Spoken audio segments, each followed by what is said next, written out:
साथियों नमस्ते। मैं इंजीनियर बालमुकुंद सोनी एक बार फिर आपके सामने हूँ।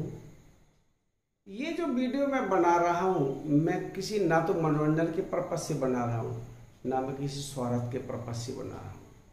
अगर आपके पास एक 5 मिनट का समय हो तो आप जरूर सुनें।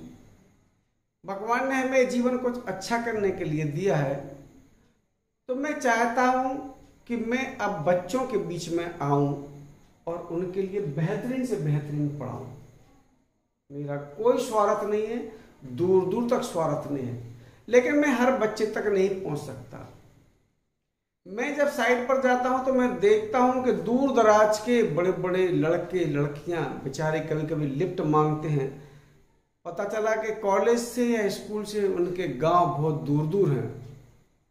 मेरी बहुत इच्छा होती है कि मैं बच्चों की कुछ मदद करूं, लेकिन मैं अकेला आप लोगों की मदद के बगैर कुछ नहीं कर सकता हूं। तो ये वीडियो केवल उन महापुरुषों के लिए है जो मेरा साथ देना चाहते हैं, उन प्रधानों के लिए है, उन रोजगार सेवकों के लिए है जो अपने गांव के मालिक हैं। कुछ भी कर पाए हो, गांव को नहीं कर पाए हो, मुझे नहीं पता, लेकिन मैं इतना जरूर चाहूंगा कि अगर आप चाहें तो मेरे चैनल के माध्यम से गांव के 4 गरीब बच्चों का भला जरूर कर सकते हैं। अगर आपकी भावना कहती है कि मैं ये काम अच्छा कर रहा हूं और आपकी भी जिम्मेदारी बनती है कुछ के अच्छे काम में मैं भागीदार हूं, तो मेरा हाथ जोड़ के निवेदन है कि आप ये मेरा चैनल या मेरी ये वीडियो हर उस बच्चे तक पहुंचाएं जिसको जरूरत है, क्योंकि आप गांव में हैं, मैं बहुत दूर हूं। मैं चाहता हूं कि गरीब बच्चों को भी ऊंचे से ऊंची शिक्षा और फ्री ऑफ कॉस्ट मिले, ऐसी मेरी दिली इच्छा है। क्योंकि मरने के बाद सभी ही छोड़ जाना है। अगर मैं ये सोच रहा हूं कि केवल अपने बच्चों को पैदा किया है, उन्हीं में पूरा जीवन लगा दूं, तो शायद ये मेरी मूर्खता होगी, क्योंकि वो आपके स्वार्थ की उपलब्धि है। आप प्राण भी लगा देंगे तब भी बहुत अच्छे नहीं बन पाएंगे।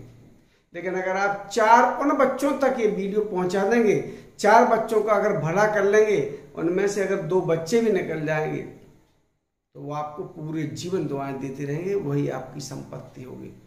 उम्मीद करता हूं कि आपका ज़्यादा समय ना लेते हुए, अगर आप गांव के प्रधान हैं, रोजगार सेवक हैं, या कोई अच्छे कर्मचारी हैं, या परोपकार धारण किए हुए कोई महान व्यक्तित्व वाले व्यक्ति हैं, तो इस चैनल को जरूर पहुंचाएं। मैं कोशिश करूंगा कि कक्षा 6 से लेके और 12 तक की पूरी मैथ, फिजिक्स, और जो महिलाएं घर बैठी हैं जो अपने बच्चों को पढ़ाने के लिए अपना घर छोड़ के गांव से यहाँ आती हैं और बहुत मुट्ठी भर फीस स्कूलों में भरती हैं और पढ़ाई के नाम पर कुछ भी नहीं होता, मैं चाहता हूँ मैं उनको अंग्रेजी पढ़ाऊँगा, वो घर बैठे बैठे अंग्रेजी सीखें।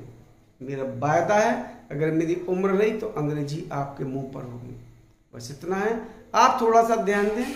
मेरा कोई स्वार्थ नहीं, मैं एक बार फिर से कह रहा हूँ, बस मेरी इतनी इच्छा है कि मैं कुछ अच्छा कर जाऊं ताकि आने वाले बच्चे मुझे याद रखें। और कुछ नहीं है, जब बच्चे मुझे दुआएं देंगे तो परमात्मा तो मुझे दुआएं देगा ही, परमात्मा तो मुझे स्वीकार करेगा ही। लेकिन अगर मैं अच्छे कर्म नहीं करूंगा तो आप यकीन माने पूरी कमाई आपकी ही रह जाएगी।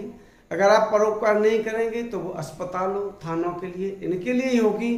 क्योंकि गलत सोच गलत जगह ले जाती है।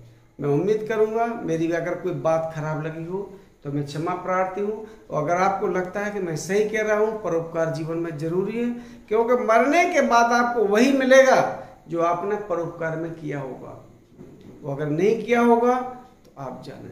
मैं आपको एक कहानी भी सुनाता हूँ। एक बार एक व्यापारी की मृत्यु रात में हो गई। उसने सपने में देखा कि मेरी मृत्यु हो गई। मैं ऊपर पहुंचा, यमराज मुझे ले गए ऊपर, और मैं अपना पूरा सामान भी ले गया, पूरी संपत्ति भी ले गया। यमराज ने मुझे एक अलमारी दी थी, इसमें रख दो। मैंने रख दी।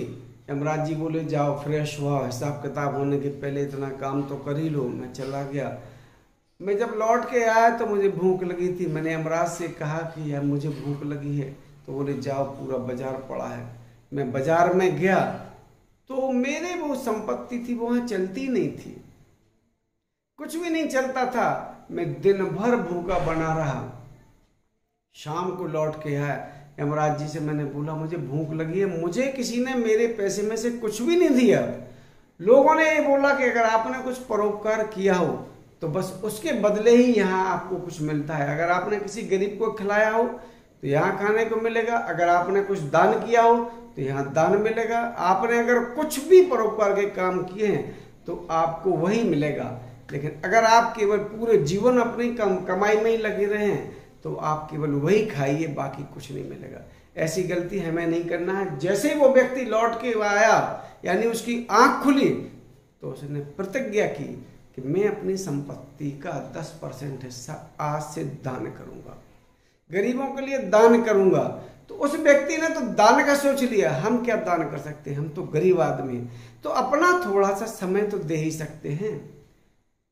आप थोड़ा सा समय दें, 4 बच्चों तक आप ये वायदा करें कि 4 बच्चों तक पहुंचाएंगे, और अगर उनमें से 2 बच्चे भी निकलते हैं तो जैसे LIC के एजेंट को कमीशन मिलता है, आप यकीन माने ऊपर वाला आपको भी उनकी दुआओं में से कुछ दुआओं का कमीशन आपको देगा। इसी के साथ जय हिंद, जय भारत।